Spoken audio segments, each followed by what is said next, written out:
attached. The wires come through this tail. It just slips down in this pipe.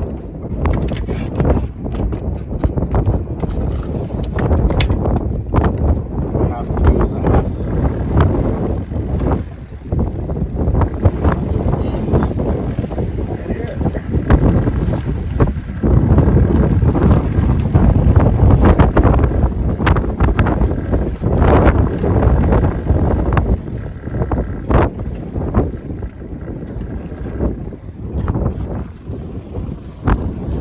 camera doesn't catch it. It looks like it's barely moving, but this is actually moving really fast. It actually looks like it's still standing still on camera, but it's actually moving really fast. The camera just doesn't capture it. My name is Doug. I'm a retired school teacher. I built a camper van out of an old service van. I will take you with me camping, fishing, going to the beach, going to baseball games. I'm going to teach you how to save some money. Welcome to my channel. Welcome to the Holiday Tinn. If you listen real close, you can hear it. The camera doesn't catch it spinning real fast. The camera catches it looking like it looks still. Now, the sun is shining here, so it's hard to see whether I'm getting a charge with these lights. It's going to have to spin really fast for me to get a charge. It's hard to see, but the red light says charged. Sometimes this comes on, it will say charging if it spins fast enough, but it's spinning really fast right now. The camera's not catching how fast it spins, but it's spinning really fast. For some reason, the camera makes it in freeze frame mode. Okay, so it comes on charging. That comes on charge. My battery that this is going to right now is at 14.4 volts, and I'm going to plug my television into this battery. It's the red top battery in my van, and we're going to see how many channels I get on my TV. So I've got my windmill up and running, and I thought it'd be a good time to take a little walk around the campground and maybe show you guys what the front gate of the campground looks like. And you know, they have a day use area for picnicking, and they have a little playground for kids to play at. This campground has quite a few different amenities to it. So my campsite is campsite number 7. My van is right over there. There's a quarry scarred mountain back there. The bay is over this mountain, and you can see all the campsites they have here. These are all full hookup campsites. They have some tent sites, which are cheaper. There weren't any available, and that's what I would have taken, but there weren't any available, so I had to go with a full hookup site. Anyway, it gives me a place to kick back and have a few beers without having to worry about getting in trouble with police. This is one of the day-use picnic areas right here, and there's a restroom right here. It's a big building. It's got restrooms on all 4 sides.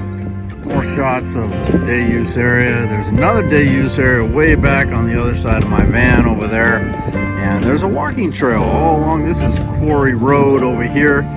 Along the tree line, there's a walking trail, and a bike trail goes all the way over there, and you can even follow it all the way down Highway 84 and down to the Dumbarton Bridge and check out the wildlife area over by Dumbarton Bridge over that little hill.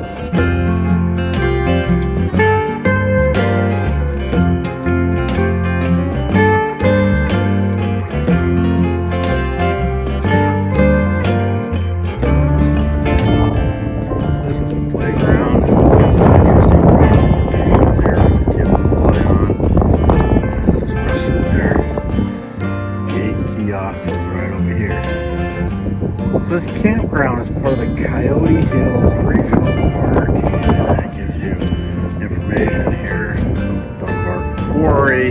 It's got an amphitheater here at the campground too. Coyote Hills, Nectar Garden Exploration. and it gives you some warnings about being safe. This is the front gate kiosk. Right here, you stop here and check in, and where you pull in is over here. So this bike trail runs all the way past the campground and all the way out to the wildlife preserve area. I'm just taking a quick walk down to the road down here, Quarry Road. I'll show you the sign that shows you where to turn in for this campground.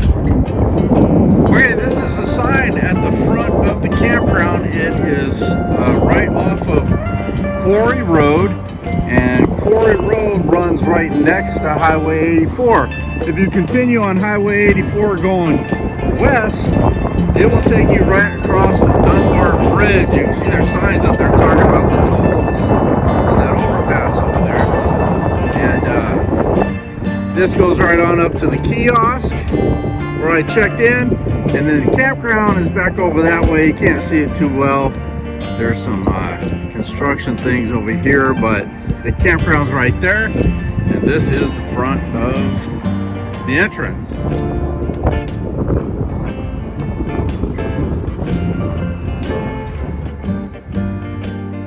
This is the strangest thing that you can't see how fast that wind turbine is moving. The camera just doesn't pick it up.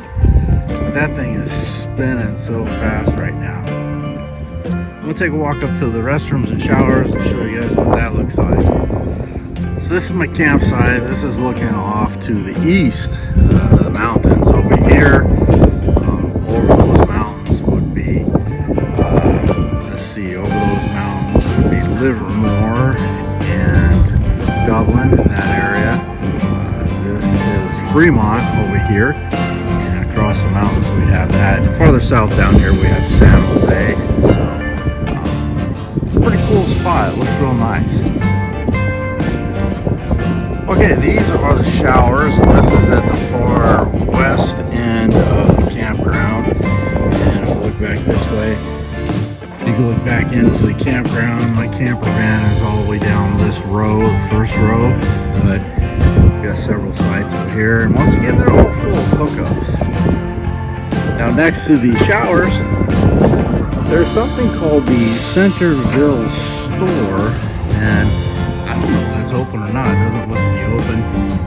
Anyway, this is the side of the mountain hill right here where it looks all scarred. You can tell how it used to be a quarry, and they made this into a campground. So it looks like they've developed this for a lot of things. Like they have firewood lockers here where you can purchase firewood. There is no firewood available. And they have a store right here which is closed. I'm not sure if this is all going to be something more for the summer season or what, but there's also a laundry facility. You have laundry machines inside here. And then back behind this area, there's an actual amphitheater over here. So this is the campground amphitheater. It says Dumbarton Amphitheater. And if I walk through the bark, which I'm probably not supposed to do, they have a little amphitheater at the bottom of this hill right here. And this is on the far west side of the campground. And I guess in the summer season, maybe they put on educational things, maybe movies for kids to watch when they're in the campground at night. I'm not sure, but it's pretty cool. And then again, this is looking east. There's day use area, and you see the hills over here next to Interstate 80. So this is the third day use area. This park is much larger than I had anticipated or thought, but in this day use area they have it overlooking some wetlands, and it looks like there's an explanation, educational explanation over here. Talks about these wetlands. You've got plugins for electrical vehicles right here in the day use area. And then my camper van is right over there, and the wind turbine is still spinning. Anyway, this is much larger than I thought it was. It's a really, really cool place.